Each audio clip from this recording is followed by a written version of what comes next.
Good afternoon and happy Saturday, groovy citizens of Earth. Y'all, when I tell you I'm excited, I need you to really feel me. Do you understand what I'm saying? Reach out and feel my emotions because I'm super excited. You know why? Because Monday starts my 12 Days of Christmas series, and I am super excited about it. This year, I did 12 podcasts and I also did 12 videos on YouTube, because last year, if you recall, and most of y'all probably didn't even listen to it, but it's all good. Anyway, I digress. Last year I only did the series on my podcast, and Anchor now allows you to upload your videos, but for whatever reason I just couldn't get it to work. So I said, you know what, the devil is a lie. I've recorded all 12 of these videos. I'm going to use them.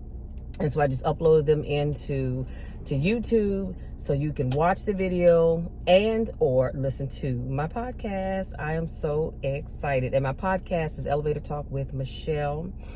And my YouTube channel is You Can Make It Happen with Michelle. So, y'all, I'm excited. I had to tell y'all about that. Now, today's topic is when life happens. Let me say that one more time. When life happens. So stop thinking that failure is final, because it's not. It is a lesson to be learned, okay? If you've experienced failure, it's not final. Y'all know how the old folks used to say, it ain't over until God says it's over. Well, I'm telling you, it's not over until God says it's over. So your failure is never final. Use it as a means of learning something. I always say, if I've ever failed at anything, and I embrace failure. Let me just say that before I go on. I embrace failure because failure to me says, hey, I'm trying. Failure to me shows me where I need to improve, i.e. do more of or less of something. So fear will imprison you if you aren't careful. Fear is moody and resentful, self-condemning, and lazy, okay? You may have failed, but get up. I know it hurts, but get up. You have to get the thought of failure out of your head. You are not a failure. You simply tried and it didn't quite work out the way you wanted it to. You're not a failure. What people have to understand is what has happened to you does not dictate who you are. You tried something, it didn't work, but that doesn't mean that that attempt may have failed, but you are not a failure. Don't you ever let anybody tell you that you are. Stop meditating on the mess up and see yourself in the mastering of this thing called life. If you want a better future, you have to get up now. And I really mean that. You've got to get up now. And here's a quote that I came across just before I stepped out of the house. And it says, maybe you've been assigned this mountain. Come on, somebody, to show others it can be moved. Can I say that one more again? Maybe you've been assigned this mountain to show others that it can be moved. And so on that note, I'm going to put on my seatbelt because y'all know I'm always headed someplace. And right now I'm headed to Navy Federal Credit Union so that I can deposit this check and get my patootie on back home, because it's the weekend. And I, along with my draining sinuses, I have a few things that I need to do. So I need to get on back because I'm working on my brochure for my mastermind next week. I got this really cool template, so I cannot wait to try it out. So anyway, let's get back to to today's topic. So when life happens, you have to get up. The worst thing that you can do is allow life to knock you down and you don't get back up. And I know what you're saying, because I can hear your thoughts. I really can. And you're saying, but Michelle, you don't know what I've been through. You don't know what I've had to overcome. You don't know what I'm dealing with. You don't know what's coming down the road. And you know what? You're right. I don't know any of those things. I really don't. I don't know any of those things, and I don't need to know. But I do know this, that life has happened to all of us. And think about it. Think about this, you guys. Think about a time in your life where you had to deal with something and you thought it was the worst thing in the world. And you thought, wow, there's no way I can ever get past this. Fast forward to your life right now. Guess what? You made it through that thing or those things. So here's the thing. Here's your takeaway. If you overcame it once, you can overcome it again. It doesn't matter what it is. Okay, so your marriage didn't work out. So what are you going to do? Fall apart? Some people do. Some people take to drinking. Some people start using drugs. And you can do all of those things, but guess what? It's not going to change the fact that that marriage, didn't work out, or that relationship didn't work out. What I would suggest you do is you learn from it. First of all, take responsibility for the part that you played. And I know what you're thinking, because I see you in the back of the room shaking your head like, not me. Yes, you. Anytime a relationship does not work out, trust and believe we all play a part in it. Period. End of sentence. And you can't tell me otherwise. Anytime a relationship doesn't work out, we all play a part. And here's why. Because when that person started acting funny or doing whatever it was that they were doing, you accepted it. You sat back and you said nothing. You didn't speak up and say, hey, look, if this thing is going to work, I need you to stop doing whatever it is that they were doing. You didn't say anything. You allowed it to continue. And I know you have, because I've done it before too. I'm guilty. Yep, I am guilty. I've done it before too, because I'm one of these people. I'm one of these people that I don't really care for confrontation. And so sometimes I will just let things go and not say anything just because I don't want the confrontation. But I'm learning that I can't live my life like that. I have to speak up and say what's on my mind. Now, the problem is that sometimes it doesn't always come out in such a nice way, which is counterproductive. So I'm now learning that I do have to speak up, but I pray about what it is that I need to say. So in other words, I go to God in prayer and I say, all right, Lord, you know I need to handle this situation, but I need you to put the words in my mouth that I should say so that what I'm saying is productive and not causing an argument. Because if you know me, then you know I don't like to argue. I really do not. I don't like arguing with people, and I will avoid it at all costs if possible. So I said all that to say this: take ownership. You played a part, they played a part. It's not always on them, because we love to say, well, they did this, they did that, they did the other. And this is what I do. When you tell me that, I sit back and I can't wait for you to finish talking, because then I'm going to say, okay, now what did you do? Me? I ain't do nothing. You a lie. Yes, you did too. And you did something. But I said all of that to say that relationship, that marriage, dating relationship, whatever, it didn't work out. Is it the end of the world? No. Does it feel like it's the end of the world? Of course it does. Of course it does. But it's not the end of the world. So here's what I would suggest you do. You sit back and say, okay, Lord, you know what? This is the part that I played.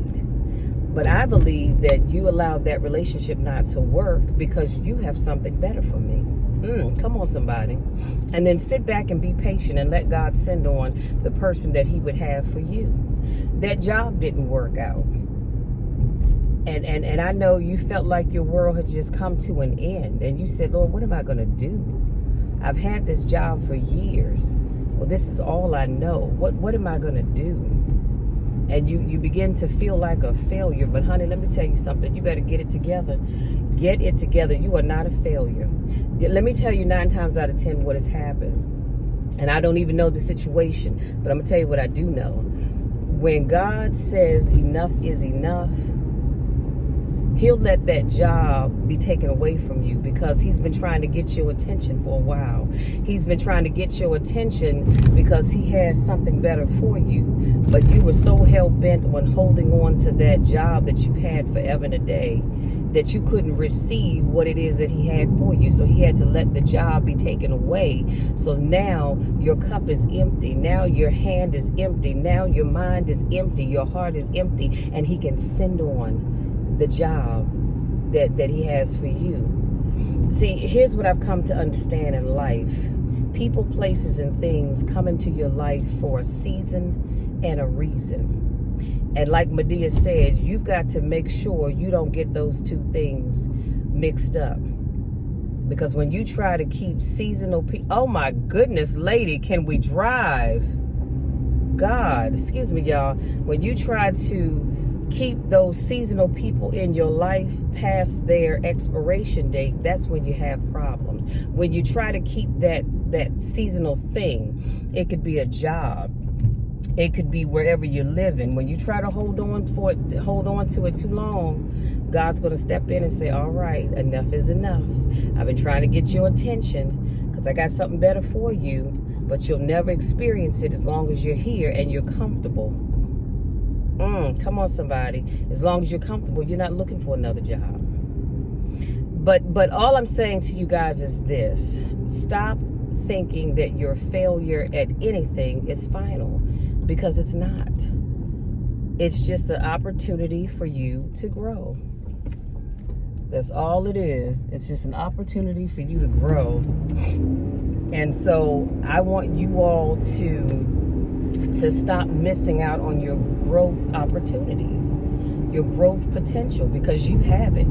I just need you all to realize that and keep it moving. But I love the quote that I found, and that was like a last minute. I was sipping on my peppermint tea on this overcast day. It's 67 degrees outside, but as you can see, it's overcast. So otherwise, it's a nice day out. But I was sipping on my tea, and I happened to read this quote on Instagram, and I said, oh, I got to share this, because this is powerful. I mean, it's just absolutely beautiful. And as always, I'll make sure I put everything that I shared with you all in the description box. But this quote, like I said, it's unknown. I don't know who quoted this or where it came from, but I happened to see it. And it just simply says, maybe you've been assigned this mountain to show others that it can be moved. So whatever the mountain in your life is right now, because I don't know what you're dealing with or what you're going through, but whatever mountain that you are dealing with right now, just know that it was put in your path so that you can show others that, guess what? You can overcome, you can climb that mountain, you can move that mountain, because somewhere, somebody, y'all know I'm always talking about how be careful what you do in life and what you say in life, because people are always watching you. Well, you're going through a mountain right now, and somebody's counting on you to overcome it, because you are their inspiration for overcoming their mountain. Oh, come on, somebody. That's some good stuff right there. Oh, we could have the benediction going on home, but somebody's always watching you.